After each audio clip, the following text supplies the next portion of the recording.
Muy buenas noches, les saluda el profesor Alex Dávila del Departamento de Psicología de la Pontificia Universidad Católica del Perú.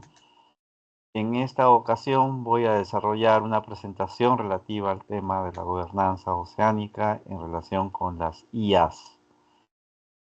Como todos sabemos, los océanos juegan un rol muy importante para nuestro planeta y en particular para nuestra humanidad y el resto de especies que habitan nuestro mundo. El rol de los océanos en relación al clima es regular. Sin los océanos nosotros no tendríamos un clima que nos permita, en este caso, poder subsistir como especie. Por otra parte,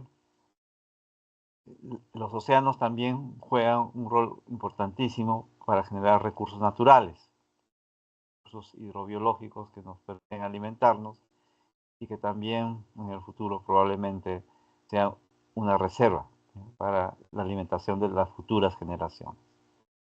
En cuanto al transporte, tanto bienes como personas utilizan los océanos para desplazarse, siendo en este caso vías efectivas, o sea, de comunicación.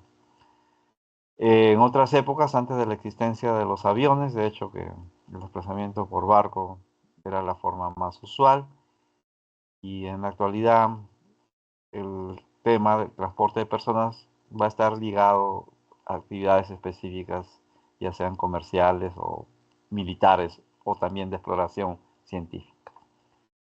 Desde un punto de vista ya más estratégico, los océanos juegan un rol importantísimo para definir, o sea, las relaciones, en este caso de poder y también de convivencia de distintas, eh, en términos de lo que es poder, expresiones, o sea, de dominio o también, o sea, de búsqueda de hegemonía a nivel internacional.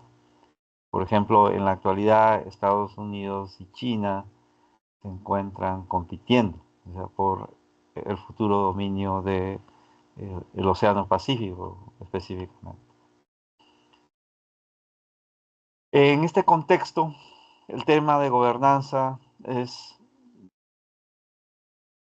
aplicable y en particular para lo que es nuestra presentación vamos a utilizar la definición de Zurbriggen del 2011, que la define como la totalidad de las interacciones entre organismos públicos, el sector privado y la sociedad civil, destinadas estas interacciones a resolver los problemas sociales o la creación de oportunidades de la sociedad.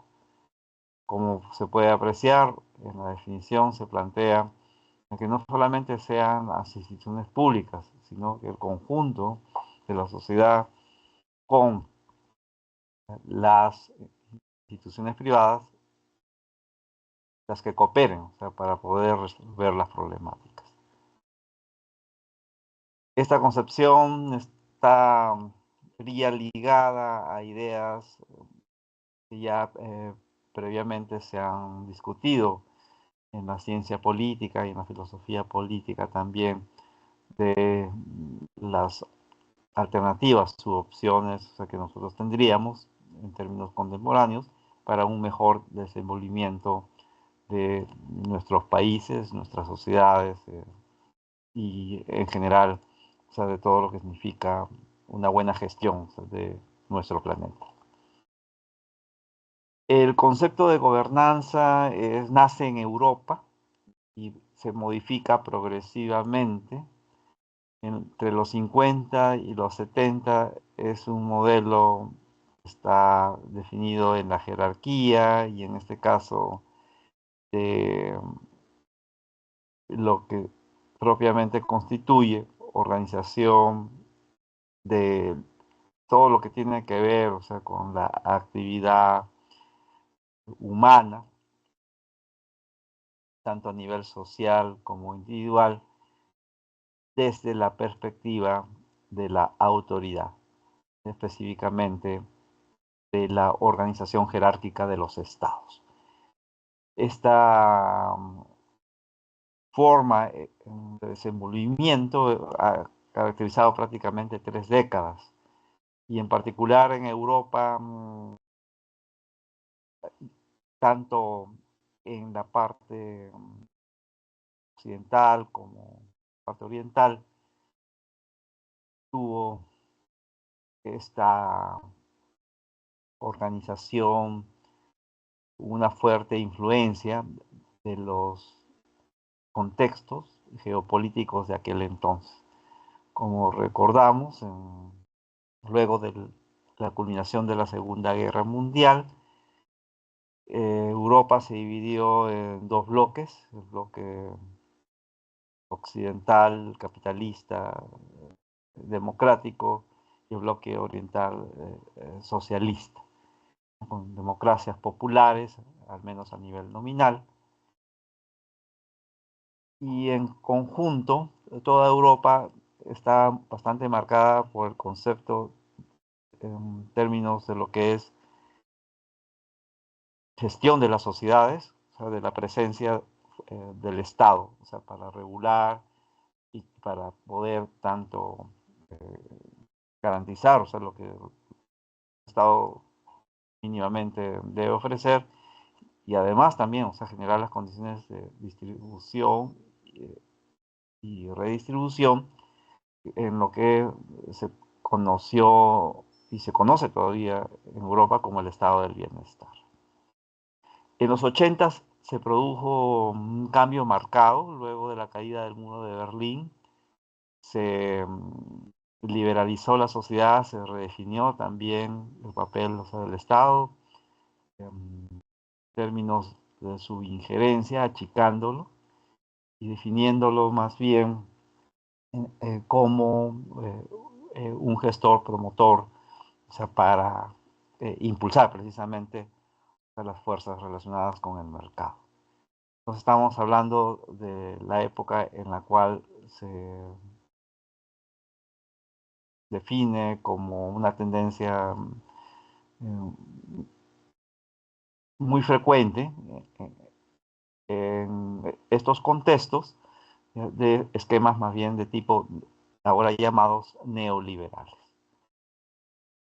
Este enfoque empieza a ser progresivamente reemplazado por una concepción, diríamoslo así, más sistémica, en la que ya no solo es el mercado el que entra a tallar, sino también, por ejemplo, las preocupaciones de tipo ambiental, las preocupaciones acerca, o sea, de los derechos y las vulnerabilidades de las minorías, y así progresivamente, incluyendo también, por supuesto, el tema de la migración.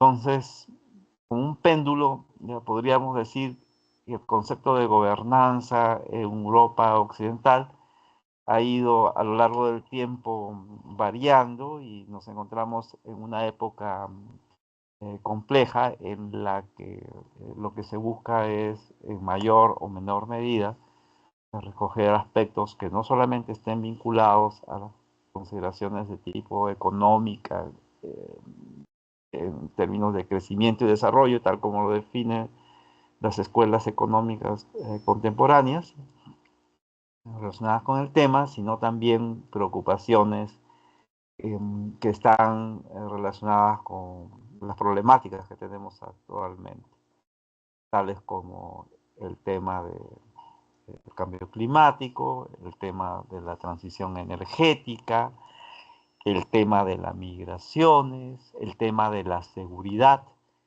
relacionada con las tensiones, en este caso políticas y culturales que hay, o sea, con eh, minorías básicamente musulmanas en Europa y también, o sea, la preocupación ya por la, en este caso, transición demográfica que Europa está experimentando y que obviamente en el futuro ha de marcar en muchos aspectos el desenvolvimiento del viejo continente. Pero bueno, Entonces, esta idea de gobernanza es básicamente una idea europea, occidental.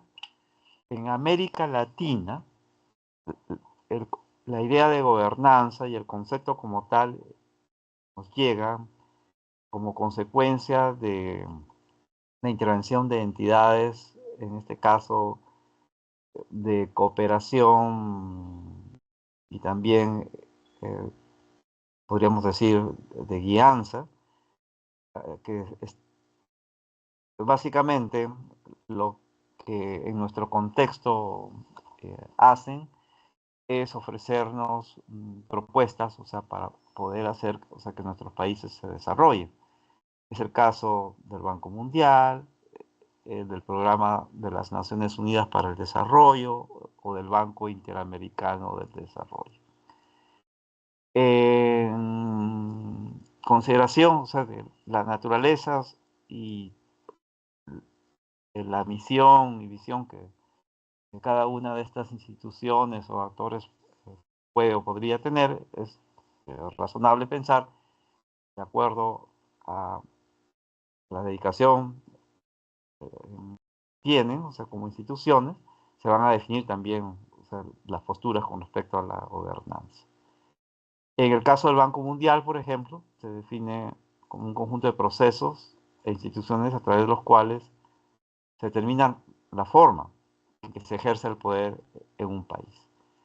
Y la idea es que desde un punto de vista, por ejemplo, de atención a los procesos electorales también, y las instituciones que constituyen un Estado, así como aquellas que hacen operar a un gobierno, que se definan en los escenarios que permitan que en efecto un país pueda progresar, no solamente desde un punto de vista económico, sino también social. En ese aspecto, las asesorías que realizan instituciones como el Banco Mundial apuntan a que haya en ese sentido lo que en economía se denomina crecimiento y desarrollo, o sea, ambos aspectos, no solamente el del crecimiento económico. En el caso del del Programa de las Naciones Unidas para el Desarrollo, se define como el ejercicio de la autoridad en varias instancias, como se puede apreciar en la diapositiva, para administrar los asuntos de un país a todos los niveles de gobierno. Pues aquí la idea es que no solamente a nivel, por ejemplo, en el caso peruano del gobierno central, sino también de los gobiernos regionales y municipales, haya gerencia directa de los actores relevantes para que se produzca gobernanza. En este contexto, o sea, la perspectiva del Banco Mundial en términos, o sea, de proyectos es más bien con, en términos de lo que es contexto de diálogo, la participación del Banco Mundial y el gobierno, o sea, de cada país o también eventualmente de un conjunto de países para discutir y también, o sea, participar en programas, o sea, que el Banco Mundial promueve. En el caso del programa de las Naciones Unidas para el Desarrollo, el tema no solamente va a nivel de los gobiernos centrales, sino como ya hemos señalado, también de otras instancias de gobierno.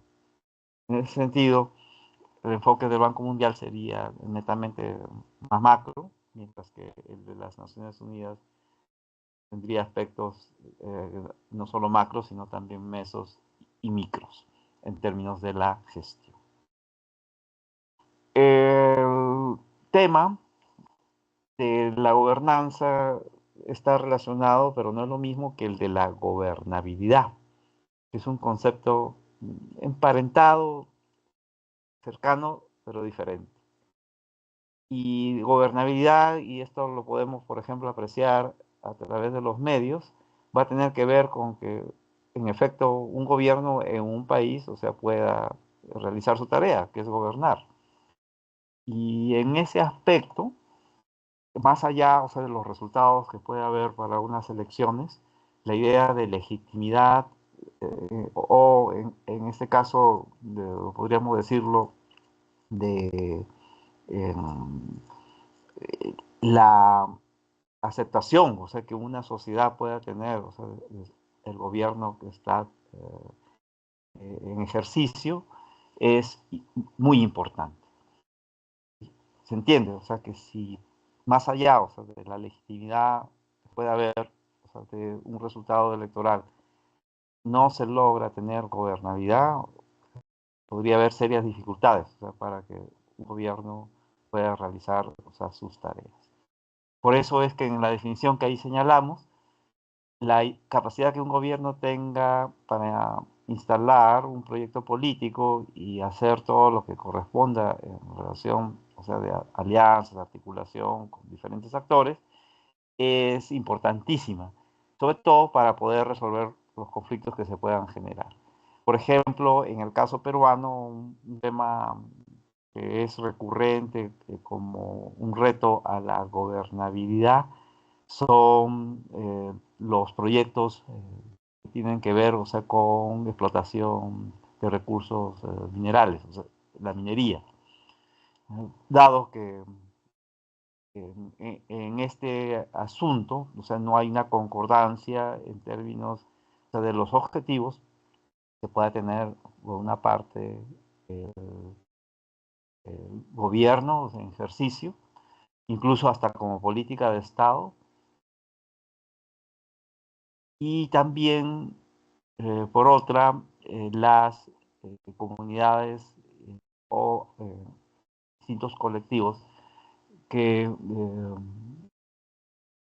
consideren como riesgosa, o sea, la realización, o sea, de la actividad minera, o sea, para, por ejemplo, temas relacionados con la conservación del medio ambiente o una agricultura limpia y el consumo mismo, o sea, por ejemplo, agua, en las poblaciones cercanas, los lugares en los que podría producirse una contaminación.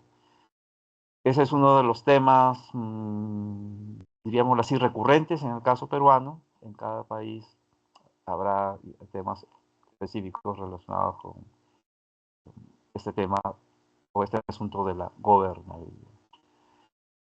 Bien, entonces, citando a Valle en el 2023 y haciendo una comparación entre gobernabilidad y gobernanza definida como ahora se le llama nueva gobernanza, una perspectiva más moderna, la idea es que estos aspectos que nosotros podríamos eventualmente considerar como distintos tienen la posibilidad de complementarse. En efecto, no tendría por qué considerarse la gobernanza como algo opuesto a la gobernabilidad. Siempre la gobernabilidad va a venir más desde el lado, o sea, de los gobiernos, tratando en este caso de ejercer su autoridad y realizar sus tareas. En ese sentido, la concepción de gobernabilidad siempre va de arriba hacia abajo, por eso se señala ahí que son decisiones verticales de tipo top-down. En cambio, la gobernanza más bien es de abajo hacia arriba. Tiende a que los distintos actores sociales pueden, en este caso, ejercer su voz también y expresar demandas, o sea, para el buen desenvolvimiento, en principio, o sea, de la sociedad. Por supuesto, todo lo señalado aquí es en términos de la descripción, el marco conceptual y al mismo tiempo ideal. Ya lo que es el ejercicio de la gobernabilidad o de la gobernanza en términos concretos, no necesariamente se va a adecuar a un estándar diríamoslo así, óptimo, ya que tanto en los aspectos de gobernabilidad como en términos de la gobernanza, podría darse el caso que tanto en fondo como en forma no se estén persiguiendo los objetivos que supuestamente deberían seguir para ambos enfoques o consideraciones.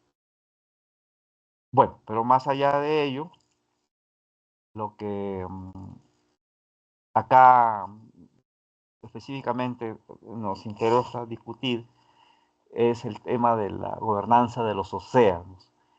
En este trabajo que corresponde a una publicación de una investigadora que ha hecho un interesante trabajo sobre el tema de Guyana para las, en este caso, relaciones que involucran a distintas instituciones o actores en el tema de la gobernanza oceánica, se pueden considerar.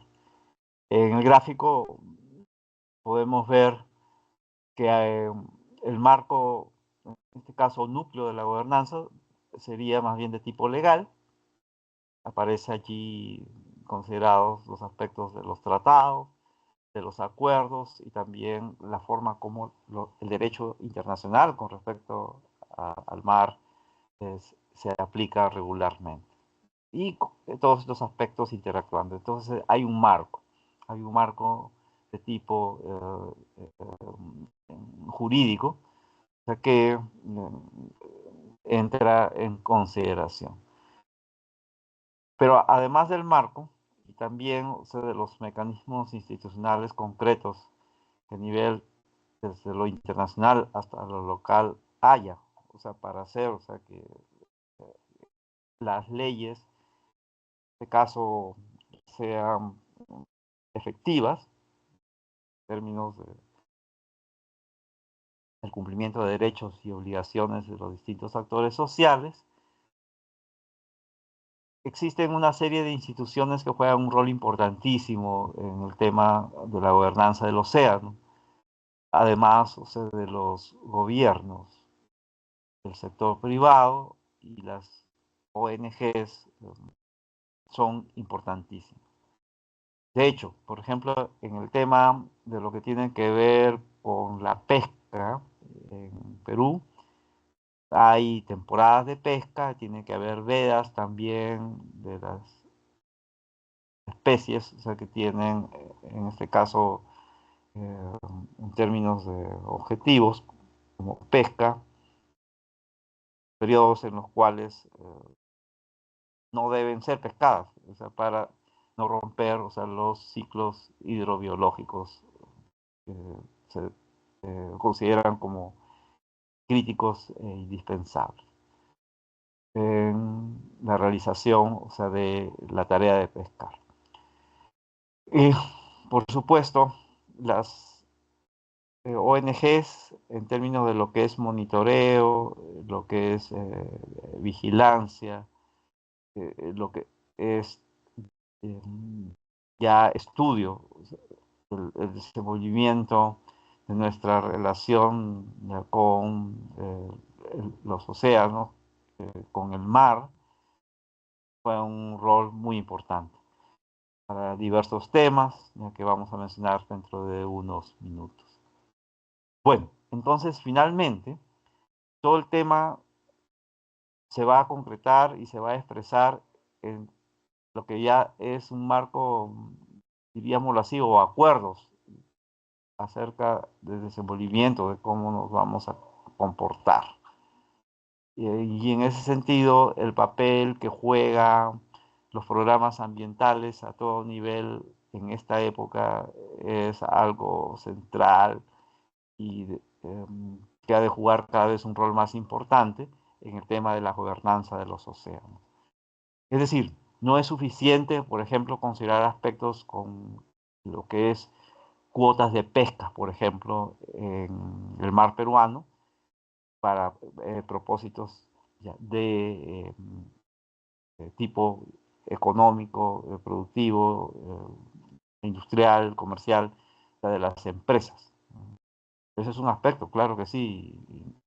No es algo que se recomendaría probablemente dejar de hacer. Pero también hay que considerar que el mar, en este caso como un espacio geográfico, es un espacio delicado. Y en la medida, o sea, que lo cuidemos apropiadamente, vamos a tener una relación más armónica con él mismo en todos los aspectos que sean de interés, no solamente para nosotros como especie, sino para el planeta en conjunto.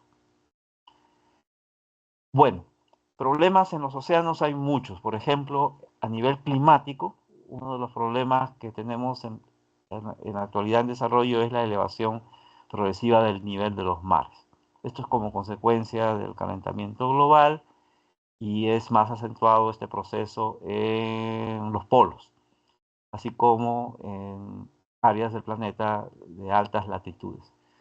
Este proceso va a continuar y de hecho que es una de las cuestiones, o sea, que se va a definir, o sea, como un problema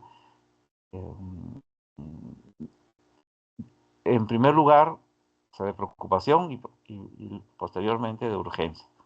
Realmente va a afectar al planeta en términos, diríamoslo así, amplios.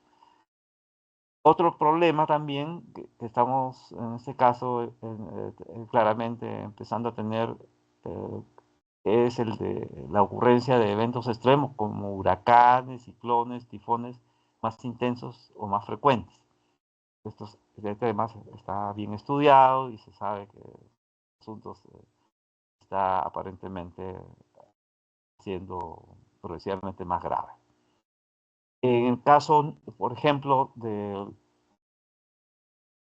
la costa, las costas de Sudamérica, las costas occidentales, hablamos de Ecuador, hablamos de Perú, también de Colombia y de Chile, es decir, o sea, todos los países que somos ribereños, o sea, con el Océano Pacífico. El tema de la ocurrencia de niños y niñas más frecuentes e intensos es algo que también se está estudiando y que constituye una problemática que progresivamente también tiende a, a considerarse seria y de hecho, o sea, que a nivel de investigación aún hay debate acerca de los factores, o sea, que podrían estar generando esta ocurrencia más frecuente e intensa, pero lo que es claro es que se genera tanto con los niños como con las niñas muchas inundaciones o muchas sequías y ello realmente es muy problemático. Bien, entonces esa es la parte del clima. En la parte ambiental hay otros temas también, por ejemplo la contaminación con plástico es un tema serio y es algo que está bastante, en este caso, difundido a nivel de los medios y también se está tratando de buscar soluciones para el mismo. Por ejemplo, reemplazar el plástico podría ser una estrategia. Pero ¿qué hacemos, por ejemplo, con todas las grandes masas, que incluso pueden ser tan grandes como un país entero, o sea, de plástico que flotan en el océano? El derrame de petróleo también es otro asunto. Acá en Perú, hace no muy poco tiempo, Repsol tuvo un derrame de petróleo y aún se están considerando todos los aspectos en términos de las responsabilidades y reparación de daños que se tengan que hacer. La contaminación con metales pesados, particularmente mercurio, es otro tema también y particularmente puede no solamente afectar a los ecosistemas marinos, sino que a nosotros mismos como seres humanos Si comemos, por ejemplo, salmón, eventualmente podríamos estar comiendo un pescado, o sea, que tiene niveles de mercurio más altos de los recomendables. Y por supuesto, accidentes nucleares, como ocurrió en Japón, o sea, luego de fuerte sismo que tuvieron ya hace algunos años, y en este caso planta nuclear de Fukushima, aún, o sea, en Japón están con el tema, o sea, de manejar, o sea, todos los, en este caso, problemas de tipo ambiental que se generaron, o sea, como consecuencia de ese accidente. Entonces, por un lado tenemos clima, por otro tenemos ambiente, dos problemáticas. En la parte económica, de hecho, que la sobreexplotación y también la explotación ilegal de los recursos hidrobiológicos son dos asuntos. Es decir, puede ser que todo esté en regla, de acuerdo a los permisos de pesca que de cada país se den, ¿ya? Pero eventualmente no serían, diríamos así, los más adecuados, o sea, para la conservación, o sea, de los océanos. Entonces ahí hay un tema, ¿no? O sea, no siempre legalidad significa, en este caso, que se estén haciendo las cosas como deberían de hacerse en términos ya de la concepción de la gobernanza. Y por supuesto, la explotación ilegal de recursos hidrobiológicos es un asunto también aquí para considerar. Acá hay un tema delicado porque en el caso particular, o sea, del Perú, es claro que hay una pesca de tipo industrial realizada por eh, empresas. Hay una pesca que es artesanal, y que antes que existiera propiamente la pesca industrial de manera milenaria en nuestro territorio se ha realizado esta actividad. Entonces el tema de lo que significa la protección de la pesca artesanal y todo lo que en términos de relaciones sociales puede tener es un asunto importante y clave también para las consideraciones de la gobernanza. En la parte social hay una serie de problemas que afligen prácticamente al planeta en diversos puntos. El de la piratería, por ejemplo, es uno de ellos. Hay eh, diversos lugares del mundo, eh, zonas ribereñas, o sea, de océanos, en los cuales la piratería se ejerce.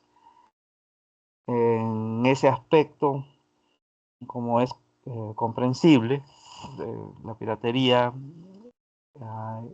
a este nivel es muy dañina, o sea, no tanto en el aspecto de lo que significa el desarrollo del comercio, de la seguridad y la vida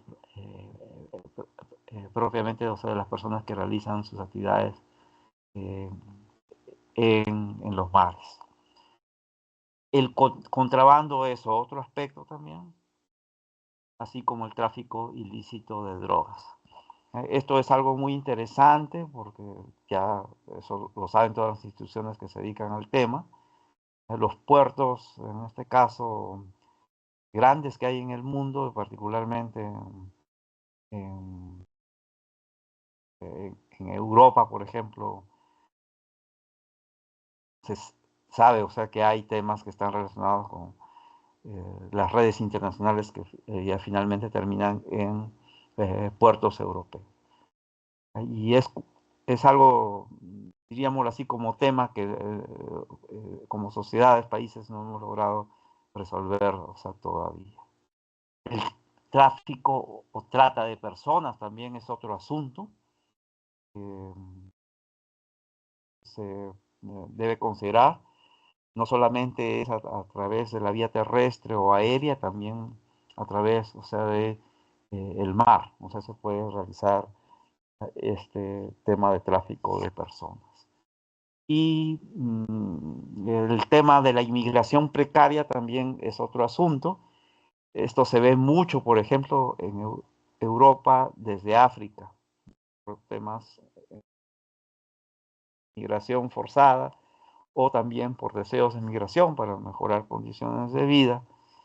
Se dan, en este caso, transportes muy precarios que eventualmente pueden finalmente suponer la pérdida de la vida, o sea, de las personas, o sea, que deciden emigrar, o sea, de este modo. Entonces ahí hay bastantes temas sociales, o sea, para considerar, tratar y ya finalmente a nivel de los aspectos diplomáticos, contractuales y políticos, los océanos son escenarios recurrentes. Si nosotros vamos a la historia universal y particularmente revisamos las transiciones que han tenido distintos imperios, vemos que el mar ha jugado un rol decisivo. Es lo que pasó, por ejemplo, cuando Roma le ganó a Cartago en las guerras púnicas y se convirtió en la potencia, en este caso hegemónica, de modo progresivo en el Mediterráneo. Es lo que pasó con el imperio hispánico también, por ejemplo, con el descubrimiento del Nuevo Mundo, lo que en su momento también ocurrió con el imperio portugués, y posteriormente con el imperio británico y en la actualidad eh, con la clara, en este caso,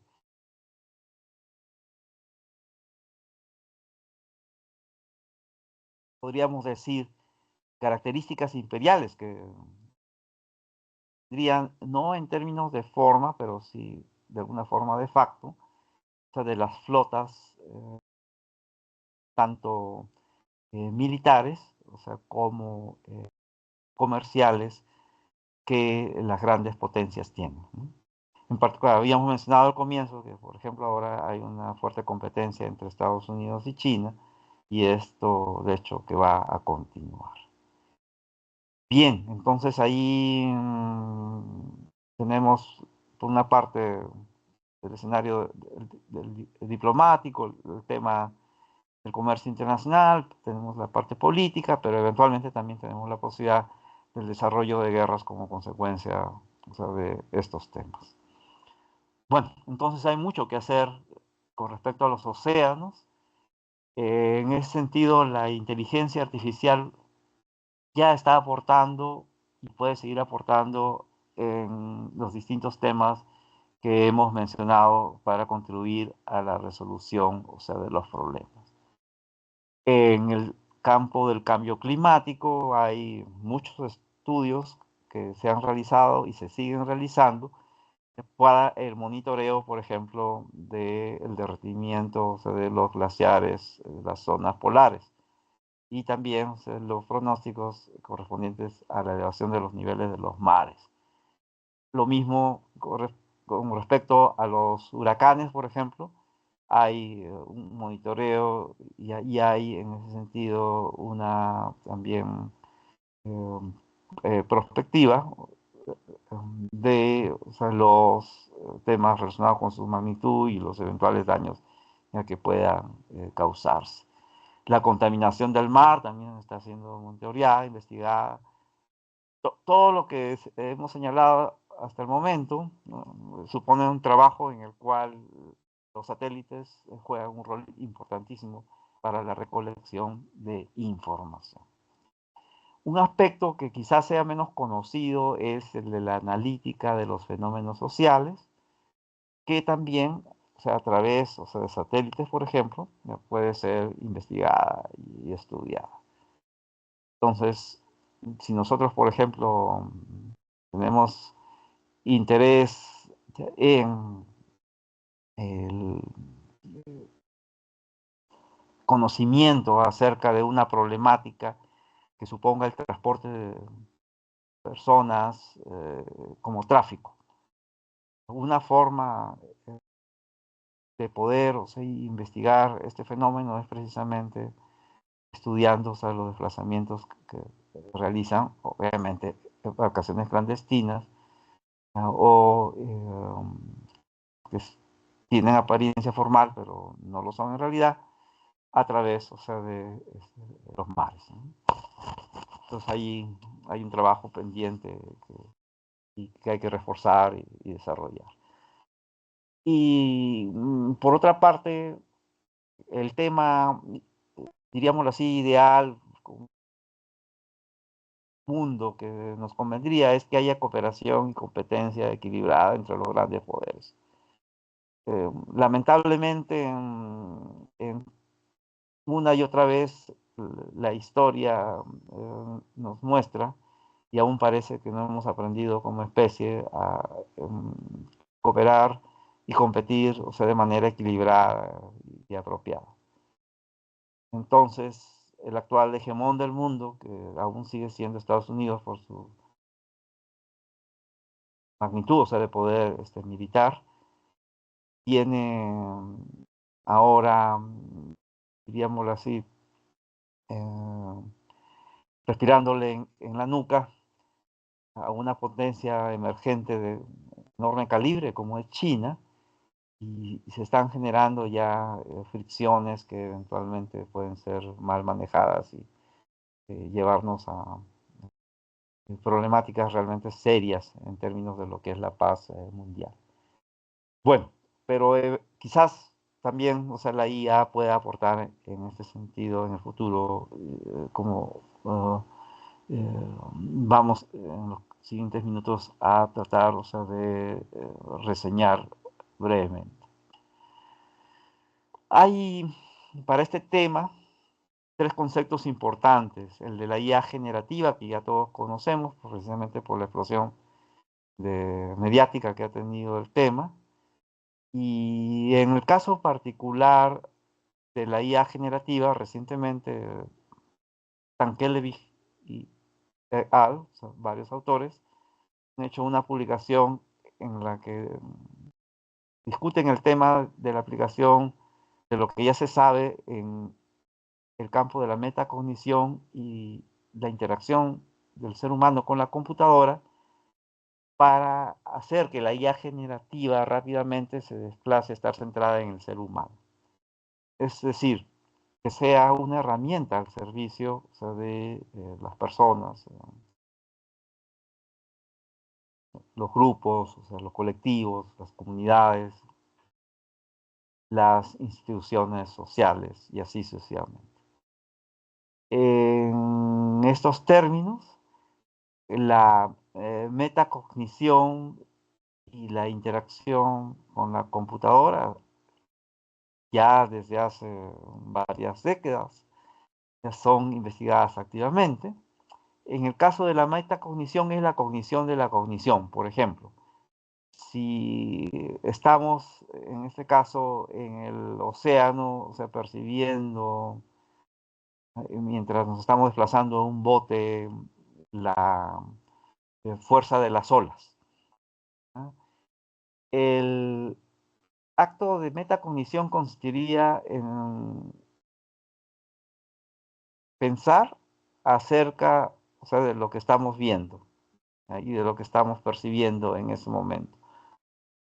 Y cómo lo estamos haciendo, o sea, cómo es que estamos procesando la información.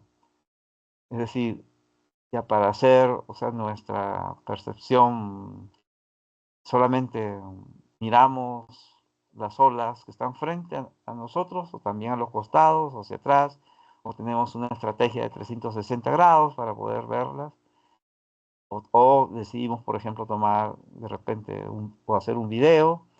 Todo ese tipo de detalles ya supone algo más complejo que el hecho mismo, o sea, de percibir, en este caso, lo que sería, por ejemplo, la altura o la frecuencia de un oleaje. En ese sentido, tanto la solución de problemas como la comprensión de historias son dos temas que se han trabajado bastante en metacognición, y la idea es que a futuro los sistemas de inteligencia artificial ya puedan emular al ser humano en esta capacidad que se parecería en cierto grado al tema de la conciencia, en la medida que supone un acto de cognición de lo que se está, en este caso, haciendo al conocer algo. Entonces no es un mero juego de palabras, sino está referido a una capacidad compleja y sutil que nos marca como especie, o sea, nos caracteriza y que eventualmente podría ser emulada por la IA. Hay otro tema, otra definición que también es importante, que es la de la computación afectiva. Y esta computación buscaría dotar a los sistemas informáticos de capacidades para reconocer y expresar emociones. Por ejemplo, ya podría una persona colocarse frente a un laptop o una computadora y tener, en este caso, colocados sensores que tengan, en este caso, la funcionalidad de poder, se dice en términos técnicos, adquirir y luego procesar información de tipo fisiológico, como pueden ser los latidos del corazón, el ritmo respiratorio propiamente, o la respuesta galvánica de la piel, o también cámaras que permitan grabar y también categorizar los movimientos de nuestros músculos faciales en relación con expresión de emociones de distintos tipos. Si todo este tipo de información llegase a la computadora o a la laptop que contenga un sistema de IA, el sistema de IA podría incorporarlo, o sea, como información para poder, en términos de desenvolvimiento, dar una respuesta apropiada. Por ejemplo, si se hubiera un sistema de IA, o sea, para ofrecer consejería psicológica o psiquiátrica en temas como depresión o ansiedad. Eventualmente, si se hiciera computación afectiva, la IA experta en brindarla tendría el potencial, o sea, para poder literalmente leer, o sea, las emociones, o sea, de la paciente o el paciente y poder realizar una ayuda más efectiva. Estos temas, en los artículos que están aquí citados, están muy bien documentados y particularmente los artículos citados de Cox del 2005 y de Picard en los 90 son artículos que han tenido muchas citaciones, ¿no? Picard del 97. Y en ese aspecto hay ya mucho trabajo hecho y hay mucho más trabajo que se va a hacer. Bill Gates, por ejemplo, en recientes declaraciones ha señalado que la nueva frontera de la inteligencia artificial precisamente es la metacognición.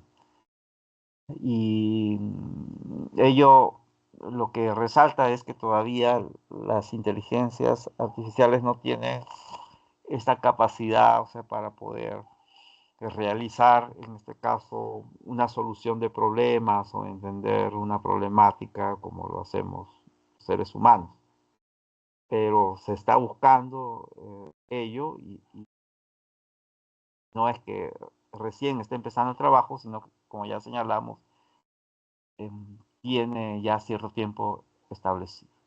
Entonces, lo más probable es que sí o sí haya progresos, o sea, que acerquen aún más a los sistemas de IA a las capacidades que nosotros conoceríamos como exclusivamente humanas en cuanto a metacognición y metaafectividad. Bien, entonces, ¿cómo contribuiría ello para el tema de la gobernanza de los océanos? Probablemente permitirán tomar estos nuevos sistemas que surjan decisiones óptimas para el futuro de los océanos, entendiendo, o sea, que las, en este caso, decisiones fundamentadas serían informadas y pudiera parecer de alguna forma redundante señalar que sean fundamentadas e informadas. Resalto este aspecto por el hecho de, en términos ya de lo que significa argumentación, tener una fundamentación y por otro lado tener información. No es lo mismo.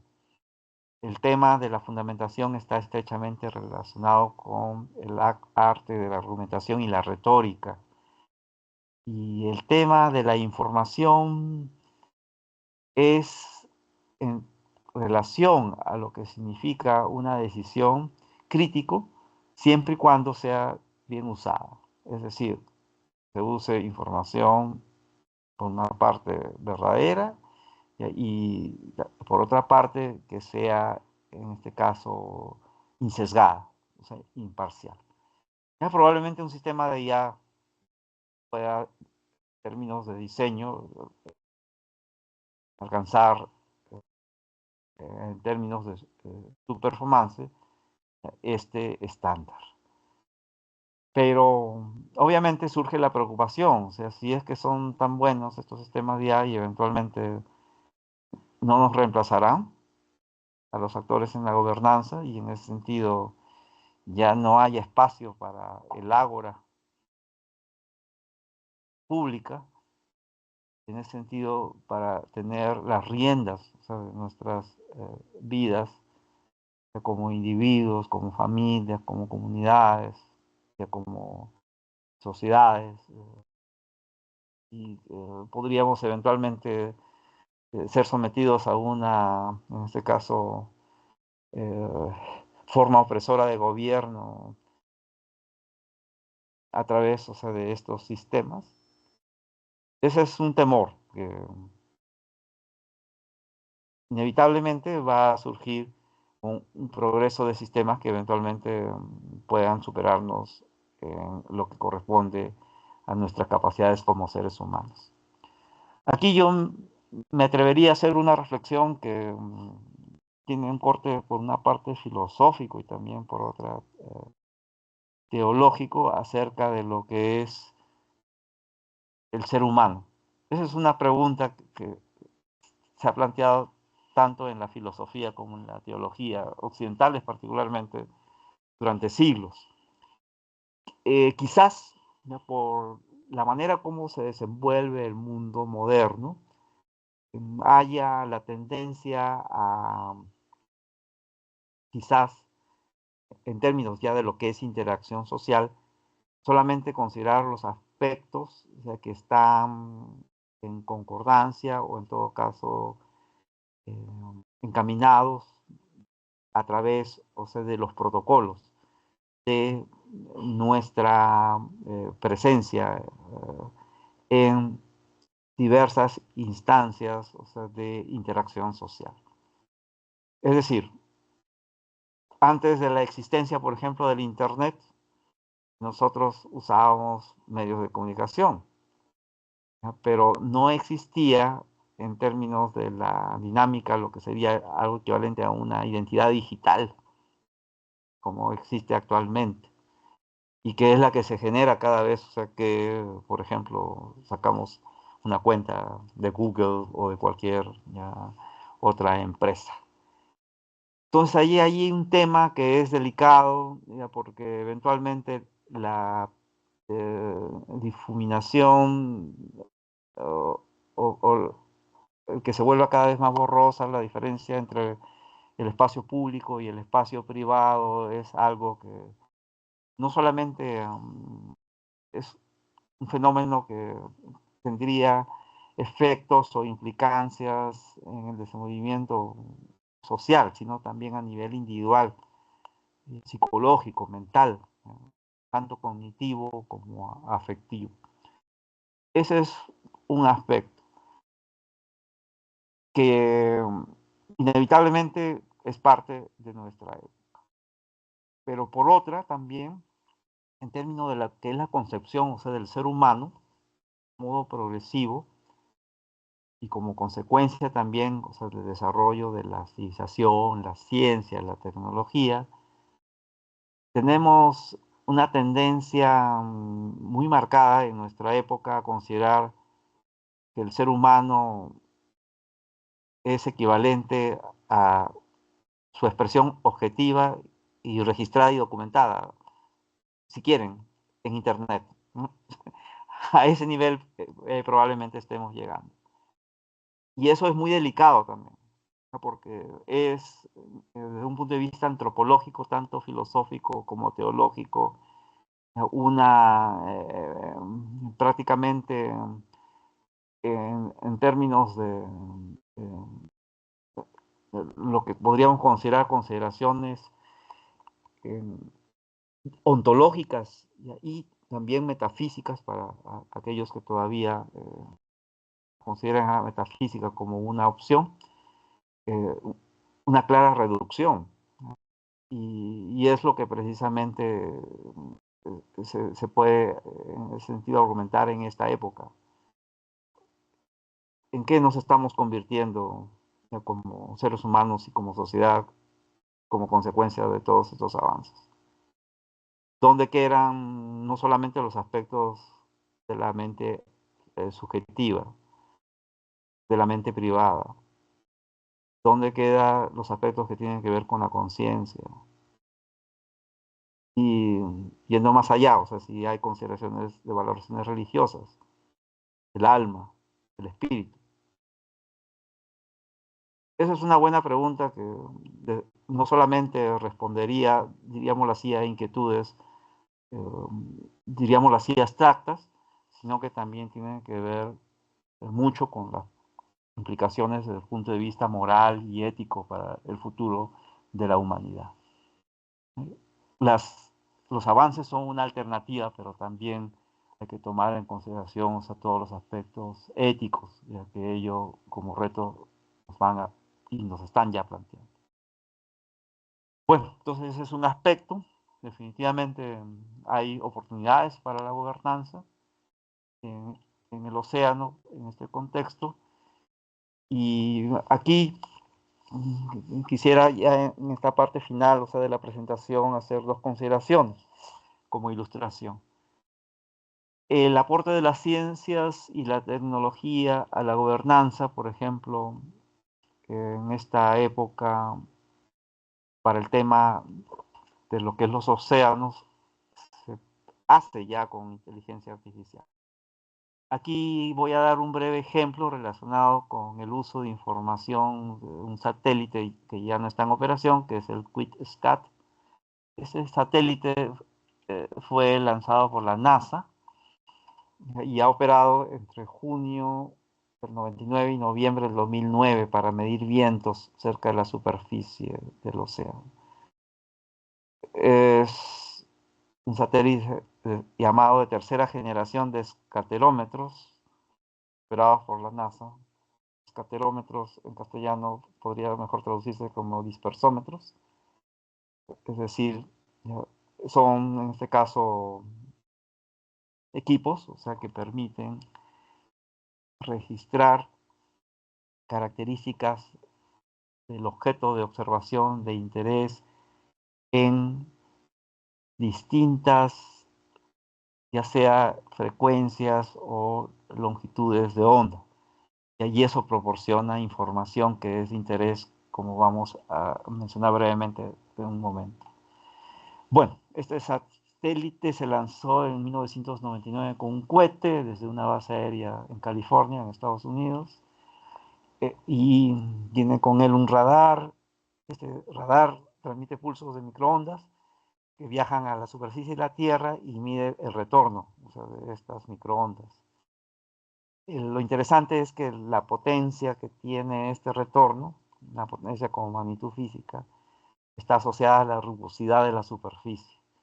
Y es precisamente ahí donde un dispersómetro, un escatelómetro, hace maravillas. En el caso de las superficies de agua, lo interesante es que la rugosidad que es detectada por el radar permite correlacionarla con la velocidad y la dirección de los vientos cercanos a la superficie. Entonces, de esta manera es que se obtiene información sobre los vientos y es el principio del funcionamiento, en este caso, de los sistemas satelitales para recoger información de los océanos a este nivel. Bueno, ¿y por qué es importante tener observaciones precisas de los vientos? Porque obviamente tanto su dirección como su velocidad nos van a poder determinar la ocurrencia de tormentas, ciclones, huracanes, tifones. Los intercambios que a largo plazo ocurren entre el aire y el mar, que pueden ser en este caso muy importantes para entender, o sea, la causación de distintos fenómenos, como puede ser el fenómeno del niño o de la niña. Y en el cambio climático, algo a lo que se le está prestando mucha atención es a la circulación oceánica. Hay perspectiva que la corriente del Golfo en algún momento dado no va a poder llevar a Europa las aguas cálidas del Golfo de México, del Caribe, ¿ya? Y en consecuencia se va a generar una nueva edad de hielo en el viejo continente. Entonces, todo ello es, en este caso, posible precisamente por la información precisa que se puede recoger a través de los satélites sobre los vientos. El, el radar que o llevaba el Quick Sky es el Sea-Winds. Tenía la capacidad para poder, en este caso, monitorear aproximadamente el 90% de los océanos terrestres diariamente y podía hacer estudios para registrar la rapidez del viento entre 30 a 20 metros por segundo con un error de 2 metros por segundo, así como una dirección con una precisión de 20 grados. Aquí hay una fotografía precisamente disponible de la NASA, donde en el mapa de calor se pueden apreciar, o sea, detalles de un huracán. Ahí se puede ver, en este caso, la naturaleza radial del huracán, ¿no? Y en el mapa de calor, o sea, las partes más cálidas corresponden a las zonas en las que la velocidad del viento es mayor. Ahora, el tema de la obtención de información acerca de la velocidad de los vientos con satélites no es algo trivial, porque en primer lugar, para estos estudios se requieren validaciones y hay pocas que se hayan hecho con velocidades mayores a 20 metros por segundo. Ricciardulli y Banks en el 2011 sí hicieron una validación para vientos con velocidades de hasta 30 metros por segundo, pero sin lluvia. Y lo importante acá es que en general, en este tema, la lluvia introduce ruido, o sea, para poder hacer, en este caso, una medición válida de la velocidad y dirección de los. Sin embargo, se sigue trabajando en estos aspectos y de hecho que progresivamente van a ir dando más avances. Aquí, como una breve ilustración, también pongo las líneas de lectura e investigación de datos sobre vientos obtenidos con el QuickScat. Esto está en un repositorio. He procedido, en este caso, a usar el programa Python, o sea, para hacer la lectura de las validaciones y todo ok con respecto a la información. No lo voy a mostrar por temas de tiempo acá, pero también con Copilot, Bing, he procedido a replicar el procedimiento que he hecho, o sea, para obtener estos datos. Esta información no logra el Copilot o el Bing, o por lo menos yo como prompter, hacerle de repente las preguntas tan finas como para que me diga todo, pero sí realmente es claro que simplificaría mucho el trabajo. Y varios, o sea, de los temas que he aplicado aquí como conocimiento para poder hacer esta verificación, de hecho, el Copilot también, o sea, me los sugirió. Bueno, y finalmente con toda esta información se puede, por ejemplo, obtener un mapa de visualización de vientos. Aquí la escala cromática va de 0 a 20, ya precisamente, que corresponde a la velocidad, y estos vientos que están en este caso graficados están a 10 metros por encima del nivel del mar. Entonces, esta visualización es la que se puede ver y la que se utiliza, por ejemplo, para artículos de investigación científica, o sea, mostrar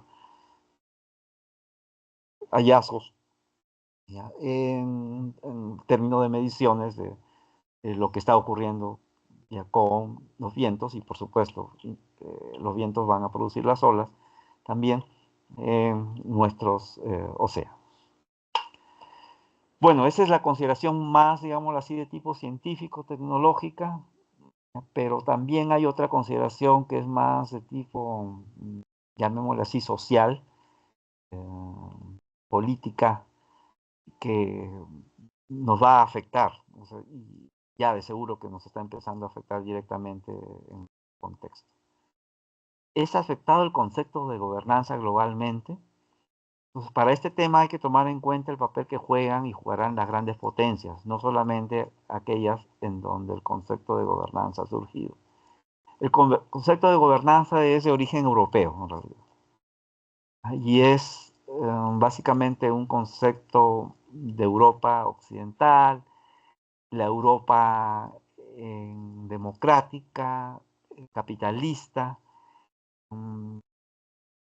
y aquella que todavía mantiene el estado del bienestar, que oscila entre el neoliberalismo y la socialdemocracia. Ese mundo, esa realidad, ese contexto no necesariamente es reproducible, es aplicable y es el que va a finalmente producir los escenarios en los cuales se va a desenvolver la gobernanza oceánica a futuro. De hecho, por ejemplo, Estados Unidos, como un hegemón en el mundo, no es lo mismo que la Europa occidental de la que estamos hablando, es un espacio diferente. Por supuesto, más diferentes aún son grandes potencias como Rusia o China, y a futuro la India también. Entonces, el comercio internacional, ese es un tema, y todo lo que ahí señalamos, el poder militar, el peso diplomático y el peso fáctico en el movimiento de las relaciones internacionales de estados y gobiernos, va a jugar un rol aquí. Y ese rol significa que no necesariamente la gobernanza, o sea, como concepto, se pueda adoptar globalmente. Es clarísimo que por el papel que tienen las Naciones Unidas y el panel intergubernamental relacionado con el cambio climático, hay, diríamoslo así, una conciencia actualmente global, o sea, de estas problemáticas. Y hay proyectos, hay acuerdos también en cuanto a estas preocupaciones. Están, o sea, las famosas reuniones que se hacen para ver los temas de cambio climático, ¿ya? Pero todo ello, diríamoslo así, tiene un peso, si bien en términos mediáticos, en términos de lo que es investigación científica, también políticas públicas, sobre todo promovidas a través, o sea, de los espacios que corresponden a la sociedad civil y las universidades y otras instituciones afines.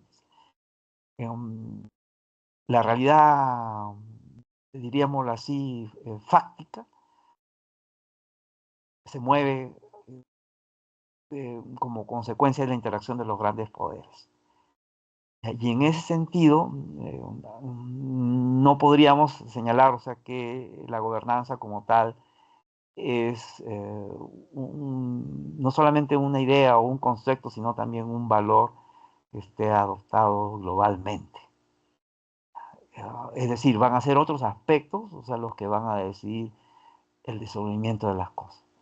Por ejemplo, acá en Perú tenemos ahora un proyecto que es realmente muy importante y grande, como el megapuerto de Chancay, y a futuro, como es natural, van a surgir una serie de preocupaciones al respecto. Precisamente hace unas horas estaba mirando en los titulares de los periódicos que se había manifestado el Colegio de Arquitectos y tenía sus preocupaciones acerca de ya la puesta en marcha del megapuerto, porque todas las consideraciones que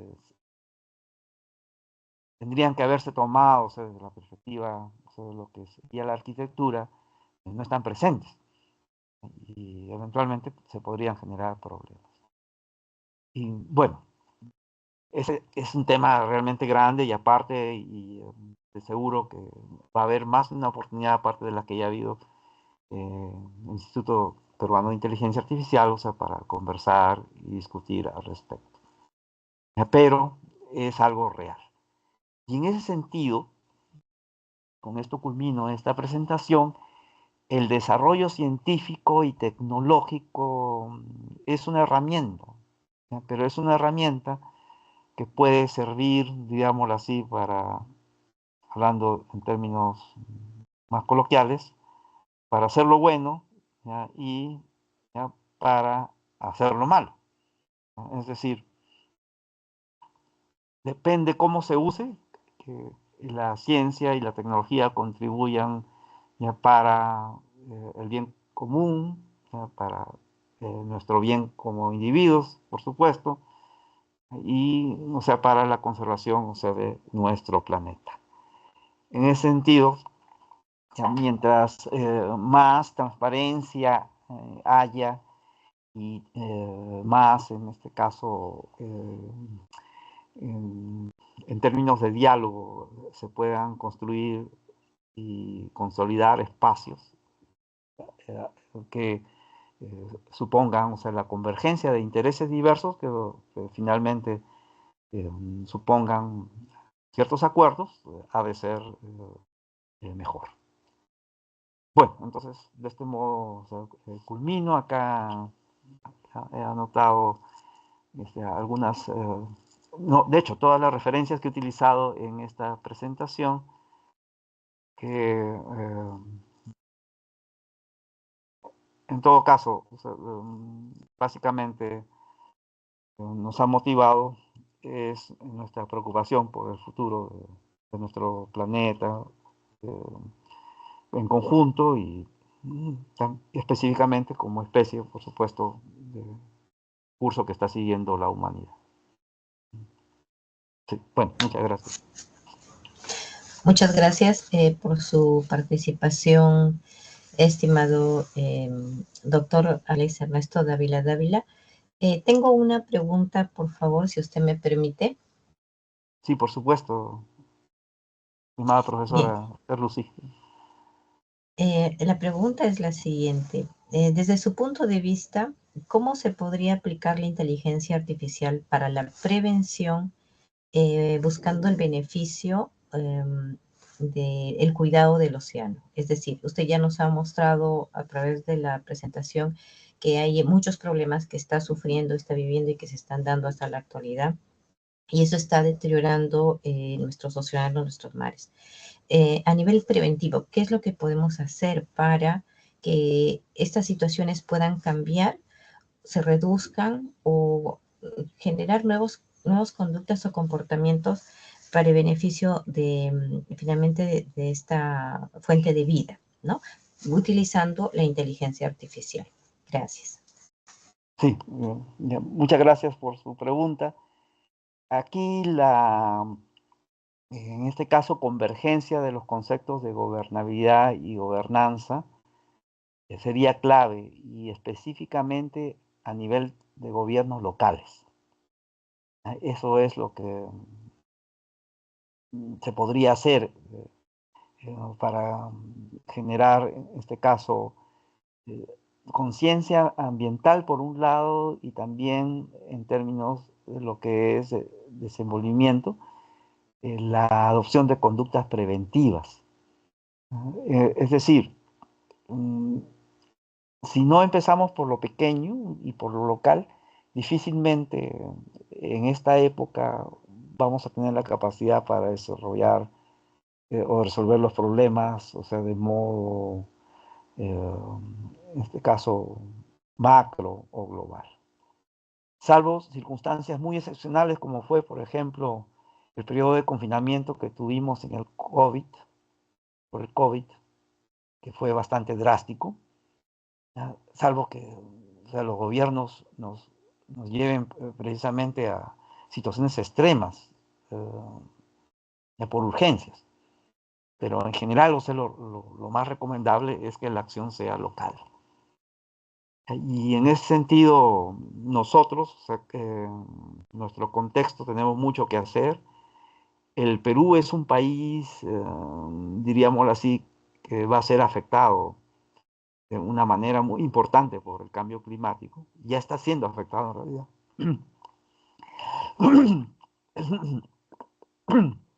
Y el cuidado de los océanos es decisivo por varias, digámoslo así, evidentes razones que ya hemos comentado. No sé si con eso logro responder al menos parte de sus preguntas, ¿no? Sí, parte de la pregunta sí, pero me queda con la duda todavía de cómo aplicar la inteligencia artificial. Sabemos Ya. que las municipalidades, el gobierno central, regional, local, tienen que establecer políticas de Estado, políticas de gobierno, toda una normativa, ¿no? Ellos tienen que plantear esto, pero utilizando la inteligencia artificial, o sea, las municipalidades van a tener que utilizar qué tipo de inteligencia artificial para trabajar el tema de prevención. Ya.